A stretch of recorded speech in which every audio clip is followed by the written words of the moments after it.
Muy buenas noches, entonces seguimos con Tertulia Teológica. Estamos hablando acerca de la persecución por el imperio y por los diferentes emperadores en los primeros siglos de la historia del cristianismo. Este es un programa, Tertulia Teológica, original de la Iglesia Bautista Reformada El Redentor. Estamos con el profesor Joel Zarman, candidato a doctorado del seminario de Westminster en Filadelfia. Hermano Joel, entonces estamos hablando de Decio y saca un certificado para que el pueblo romano pues declare una lealtad al emperador. Y entonces empieza a formalizar ese culto. ¿Cómo empieza entonces o cómo se desarrolla después de esto para los cristianos la persecución? Sí. Entonces, de lo que yo entiendo, empieza realmente con los líderes de las iglesias. Unos pastores rehusaron tomar su certificado y murieron, fueron mártires. Otros pastores, pues parece que les aconsejaron, pues no se queden aquí, salgan de este lugar, mejor que salgan huyendo y se escondan y luego puedan regresar cuando pase este tiempo de tribulación. Entonces, unos rehusaron y murieron, otros huyeron. Pero hubieron otros que juraron, ¿sí? Sacaron su certificado, juraron al emperador, dieron incienso y los dejaron solos. Entonces, ¿qué hizo la gente? Pues vio que, mire, este pastor, él ha jurado, él le dieron el certificado, pero él sigue predicando, él sigue en su iglesia, la obra sigue avanzando, todo va bien, nadie le dice que no sea cristiano, sigue enseñando, sigue yendo la gente. Entonces uno puede ver qué clase de problemas se están generando. Solemos pensar a veces que el martirio pues avanzó la causa del cristianismo, y sí lo hizo, pero también generó grandes problemas por la forma en que los cristianos reaccionaron. Y los problemas vienen pues con estos que juran y llevan muchos consigo, pero también vienen los problemas después, ¿verdad? Porque se honran a los mártires y se honran a los confesadores. Los confesadores son gente que pues por alguna razón, aunque rehusaron, no los mataron, quizás porque no eran líderes y sería pesado matar a todo mundo. Quizás parece que los confesadores en general no eran líderes en la iglesia, pero gente común y corriente. Y están los mártires que se honran, están los confesadores que pues tuvieron el valor aunque no murieron. Pero ¿cómo se tratan a estos que les llaman lapsos? Los que juraron, los que dieron partes de la Biblia, los que entregaron sus libros a que los quemaran. ¿Sí? ¿Cómo se tratan a ellos? ¿Los tratamos con rigor? ¿Los sacamos de la iglesia? ¿Los tratamos con perdón? Parece que se reunieron un grupo de confesadores, y como ellos tenían cierta autoridad moral, dijeron, vamos a perdonar a esta gente, que así hay que proceder. Y se armó por eso un problema político, porque los confesadores no eran los líderes, y los pastores, los líderes, dijeron, es que los confesadores no deben hacer esta determinación, deben hacerlo los líderes de la iglesia. Entonces no tomaron por el lado de perdón, tampoco querían tomar por el lado del rigor, y entonces como que los combinaron, y esa combinación fue algo fatal, fue una forma exagerada de disciplina en la iglesia, que realmente comienza la práctica penitencial. ¿Sí? Eso es lo que sucede cuando uno combina los dos. Dice, pues hay que tener rigor, entonces hagamos una penitencia, y si realmente demuestran por su penitencia que ya dejaron esas prácticas, luego los podemos perdonar. Oiga, pero interesante, Joel, que aquí, digamos, en este momento tan específico de persecución, la cosa no sea tan simple. Porque a veces nosotros creemos simplemente, hay persecución, hay mártires. Hay persecución, hay hombres que entregaron su vida por la causa del evangelio.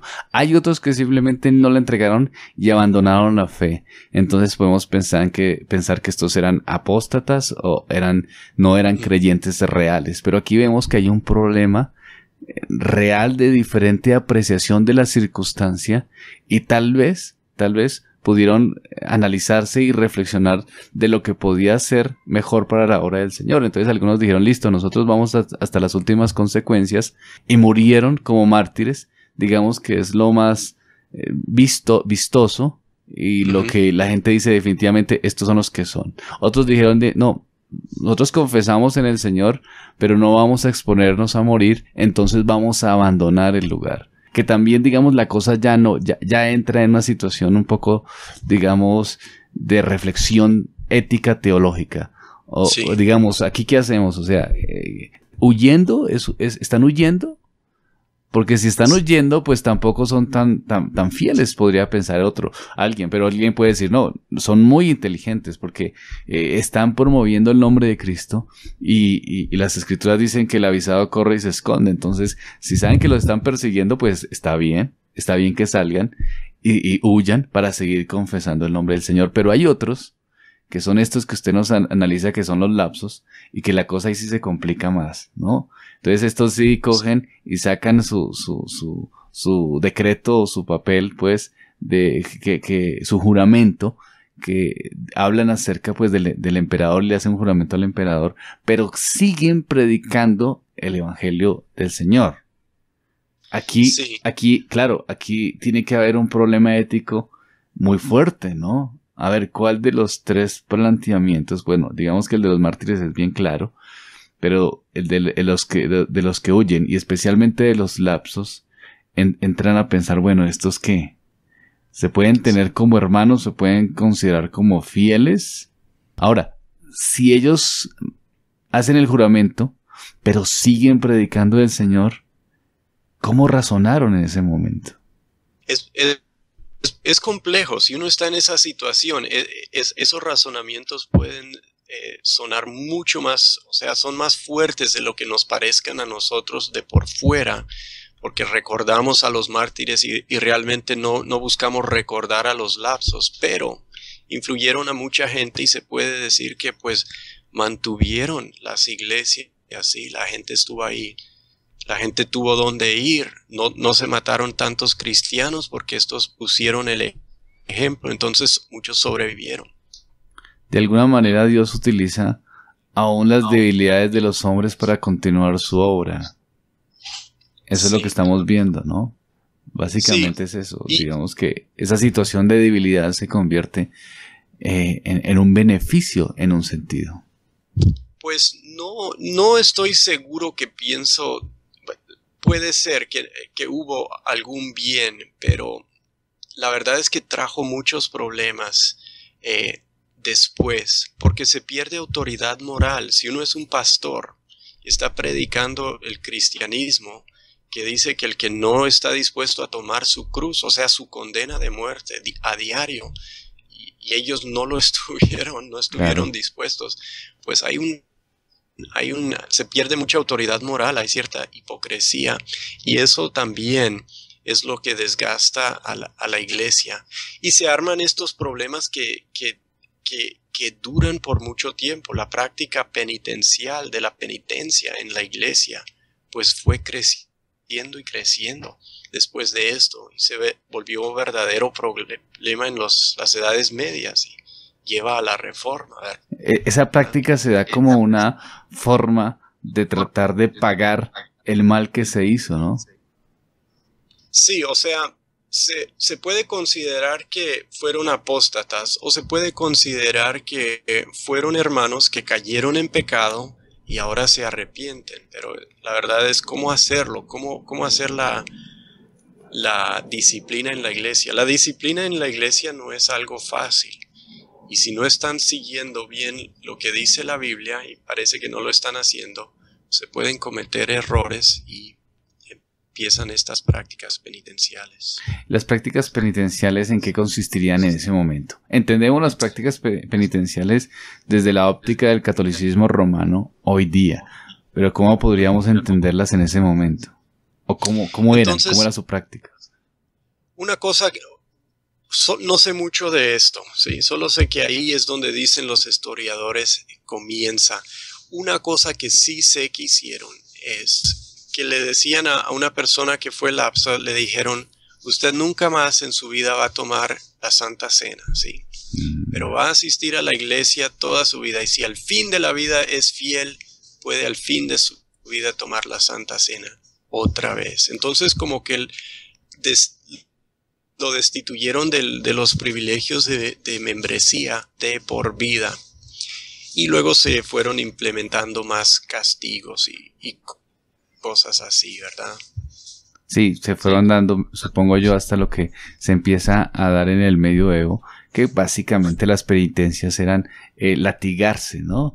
Para tratar de que el pecado fuera reprimido por medio del maltrato físico, ¿no? Algunos monjes se metían en la Edad Media en cuevas para tratar de que en esas, digamos, se enterraban en una cueva y trataban de que su carne fuera sometida con el dolor externo como forma de penitencia. Lo vemos en Martín Lutero, ¿no? En su sufrimiento como monje agustino y todas esas penitencias que hizo caminando, por ejemplo, hasta Roma, y los sufrimientos que tuvo lacerando su propio cuerpo, tratando de buscar de alguna forma paz con Dios y que su cuerpo pues sea sometido, o su carne sea sometida, pagando penitencia por los pecados que están cometiendo. En Colombia hay muchas prácticas que se dan, como gente subiendo a Monserrate de rodillas. Monserrate es un sitio muy alto, como una montaña muy, muy alta aquí en Bogotá. Entonces ahí tiene un caminito y la gente se sube de rodillas,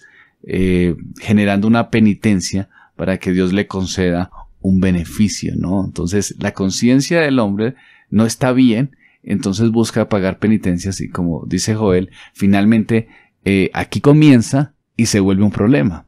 Y se vuelve un problema que se tiene hasta hoy en día. Claro, es un problema más de la Iglesia Católica que paga penitencias buscando favores de Dios o el perdón de Dios. Sí, y ese es el problema. O sea, ellos trataron de exigir un pago, ¿sí? Como que ellos le tenían que pagar a Dios o a la Iglesia por lo que habían hecho. Y pues ese es un concepto erróneo acerca del tema. Así es. Esta persecución duró 18 meses en todo el imperio. Lo que pasó es que Decio fue el primer emperador romano que lo mataron enemigos de Roma. Habían otros emperadores que los habían asesinado, pero siempre era de por dentro. Pero Decio se fue a la guerra y lo derrotaron y lo mataron los enemigos de Roma. Y así se acabó pues su vida. Y cuando lo bueno en ese tiempo es que si se muere el emperador, pues puede cambiar la política y nadie está pidiendo certificados por los siguientes pocos años. Hasta que llegamos a Valeriano en 253 al 259. Valeriano toma el imperio en esta era de crisis y hasta de caos, ¿sí? Y sigue y reanuda la persecución, que echan la culpa sobre el elemento desleal, que son los cristianos que no luchan, que no juran, no participan. O sea, siempre la preocupación constante del emperador de turno es tratar de conservar la unidad del imperio. Ese es el enfoque hasta lo que hemos entendido, Joel. Conservar la unidad del imperio. Ahora, si se conserva la unidad del imperio, de alguna manera el imperio es preservado. Ese es el punto. Cuando el imperio empieza a dividirse, ¿qué es lo que finalmente sucede, no? No, todavía no se divide. Es un tiempo de crisis, pero no se disuelve el imperio romano. O sea, tienen caos, son derrotados. Lo que le pasa a Valeriano es que lo capturan sus enemigos, los persas, y esa es una gran humillación para el imperio romano. Nunca había sucedido, pero no llega todavía a dividirse. Sí, sino que digo que finalmente se divide es al final. O sea, okay. El imperio finalmente se va a dividir. Todavía no, pero este emperador sigue con la misma dinámica, ¿no? Es decir, la dinámica de Valeriano es la de tratar de preservar la unidad del imperio, porque ese es el gran temor de cualquier emperador, que el imperio se divida y se termine el poder que se almacenó con tanto tiempo, y más el imperio romano, que fue uno de los imperios que se ha preservado más en la historia. Creo que creo que es el que más, de hecho, se ha preservado como imperio y que se preservó durante tantos años. Sí, como imperio llevaba más de 200 años. Roma ya había cumplido 1000 años desde su fundación. Entonces era el poder mundial, entonces eso fue tremendo. Y estos emperadores son generales que están luchando. O sea, uno trae una legión aquí, otro trae un grupo de legiones aquí y se pelean entre sí por el poder. Entonces lo quieren mantener a todo costo.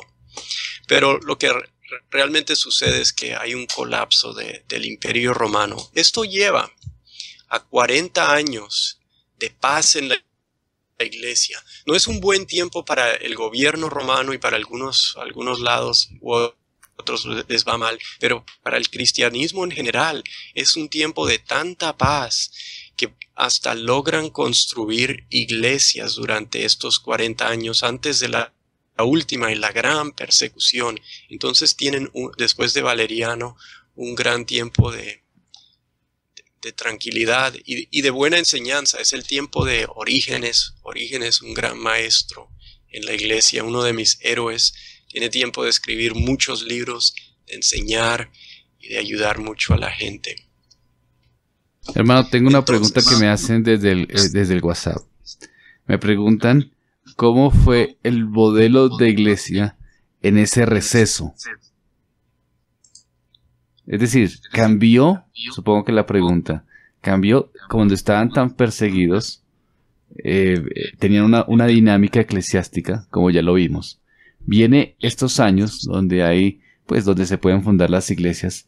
¿Cambió entonces la forma de ser de la iglesia? No tanto. O sea, es un largo descanso después de tiempos de persecución, pero estas persecuciones, aunque son a nivel del imperio, siguen siendo implementadas en forma local y no es todo mundo, no es todo cristiano que es perseguido. Por ejemplo, en el de Septimio Severo el problema es más localizado en el norte de África y es fuerte. El de Decio pues tiene sus lugares donde es fuerte, pero no en todos lados es pesado. Entonces, el cambio es que pues hay más libertad, hay en un sentido más espacio para la predicación, pero la dinámica es la misma. Se acostumbran a no ser perseguidos, pero yo creo que la dinámica, de lo poco que yo sé, no cambia mucho. Se expande, siguen expandiendo, siguen creciendo, han estado creciendo. Y la gran persecución es la última oportunidad para tratar de exterminarlos. Y además que supongo que el objetivo siempre, digamos, tenían un objetivo claro, y ese objetivo claro era pues la predicación, la evangelización, y eso era en lo que se enfocaban, en predicar la palabra del Señor, en que más personas del imperio reconocieran a Cristo como suficiente Salvador. Entonces la dinámica eclesiástica no era necesariamente que cambiara, sino más bien se aprovechaba de estas circunstancias para seguir en el ambiente evangelístico. También tenían problemas internos. No hemos hablado mucho de las herejías, pero han estado creciendo herejías y ellos están enfrentando problemas fuertes de por dentro. Y en este tiempo, el tiempo de Orígenes, cuando hablemos más de Orígenes, nos vamos a dar más cuenta que necesitan realmente buenas bases intelectuales, necesitan desarrollar su teología ante las cosas que los están acechando, los problemas internos, los herejes. Tienen que tener una teología más robusta, una forma de estudio de la Biblia más profunda, porque han dejado atrás las sinagogas y la enseñanza sobre esto que, por ejemplo, gozaba el apóstol Pablo, de cómo estudiar la Biblia, de cómo manejarla, de cómo leer el hebreo, todo eso. Ellos no lo tienen y tienen que desarrollar su forma de hacerlo. Y Orígenes y en Alejandría es donde se da ese impulso en estos días. Entonces están manejando eso también. Muy bien, interesante ese desarrollo. Interesante pues la realidad, es decir, la iglesia nunca la ha tenido fácil, es el punto, ¿no? Sí, ese es el punto. Sea externo o sea interno. Pero no la Sus tiene. retos siempre tienen que enfrentarlos. Siempre hay un problema u otro. Hasta hoy en día sigue la misma lucha, ¿no? No la ha tenido fácil, sea por la influencia, como lo vimos también con Joel, sea por la influencia cultural, sea por la persecución externa, o sea también por las herejías internas. Pero no la ha tenido fácil nunca, sino siempre ha sido una lucha constante. Y en nuestros días, pues la cosa no ha cambiado. Seguimos con luchas de otra manera, se perciben desde otros puntos de vista y de circunstancias, pero en esencia es muy parecido. Es muy parecido. Lo que nos explicaba Joel también, la parte cultural, cómo afecta al protestantismo. Y en algunos países la persecución es fuerte desde el punto de vista de la persecución externa, es decir, que las personas odien el cristianismo y lo persigan desde un punto de vista social y político. Pero siempre hemos tenido la lucha en cuanto a que la iglesia sea preservada, y vemos a Dios soberano en esto. Vemos a un Dios que preserva su iglesia a pesar de un mundo que la odia. Sí. Y a pesar de los problemas que la iglesia misma genera. De nuestra propia naturaleza pecaminosa. Sí. Este estudio nos ha servido tanto, Joel, para ver la dinámica real. Creo que es tan importante como en algunos programas algún oyente nos decía que, pues, ¿por qué no era esto más enseñado en la iglesia, no? Recuerda, Joel, que alguien nos decía que esto tan importante, ¿por qué no era tan enseñado? Y creo que esto nos pone en una perspectiva tan real de lo que es la iglesia, tan real de lo que es su dinámica, y también, no solamente de lo que somos como congregación, sino también del mundo, del mundo exterior, pues, cómo pues nos aborrece, ¿no? Por los principios, y de Satanás, cómo también quiere afectar a la iglesia. Es decir, tenemos enemigos por todas partes, incluyéndonos nosotros mismos, y cómo Dios, a pesar de todo esto, pues preserva la iglesia del Señor hasta cuando Él regrese, de una manera pues maravillosa, ¿no? Porque la iglesia ya hubiese, desde una concepción humana, ya hubiese tenido que terminar con tanta persecución, con tanto enredo interiormente, con tantas problemáticas. Esto hace rato tuvo que haberse acabado, pero no se acaba. Sí, sí, es testimonio al poder sobrenatural que nos mantiene, que mantiene la fe ante la persecución y los problemas que podían ahogar el esfuerzo si no fuera por el elemento sobrenatural, el hecho de que Dios nos mantiene. Y el estudio de la historia nos muestra ese Dios, nos muestra también nuestra debilidad y nos alienta, nos pone en una realidad y nos alienta en un mundo presente, porque la historia nos tiene que mandar a lo que estamos viviendo ahora mismo, tiene que ser práctica, y nos pone en un mundo presente que tiene unas batallas muy similares y nos hace que sigamos confiando en el Señor. Por eso es tan importante la historia del cristianismo. Sí, por eso, y también por el tema de la teología. La teología cristiana es bastante compleja y solemos a veces olvidar partes importantes de las que ya no hemos hablado en mucho tiempo. Y es otra cosa que también nos da. Cuando entremos a estas batallas teológicas, vamos a ver muchas cosas que no siempre, sobre las cuales no siempre pensamos. Exacto. Que nos pueden ayudar en este día, porque los que no, como es el dicho, los que no aprenden del pasado están condenados a repetir esos errores. Que es lo que estamos viendo en un sentido, ¿no? El descuido de la historia de la iglesia, el descuido de la doctrina teológica histórica, está haciendo que se levanten las herejías o se repitan las herejías sin saber que ya estuvieron, ¿no? Sí, en fuentes que a veces son de confianza se levantan a veces estas cosas porque la gente ignora lo que ha pasado. La dinámica, ¿no?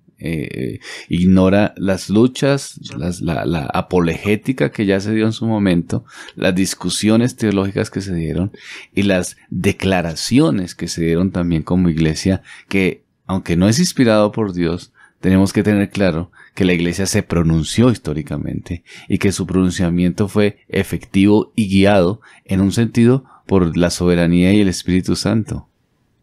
Sí, y esas declaraciones, nuestra doctrina, en cuanto representa fielmente lo que enseña la Biblia, lleva la autoridad de la Biblia, porque es lo que enseña. Así es, sí, señor. Ok, entonces seguimos con la gran persecución. Es una parte un poco larga, o lo dejamos ahí. Me parece que es excelente tema para el próximo lunes.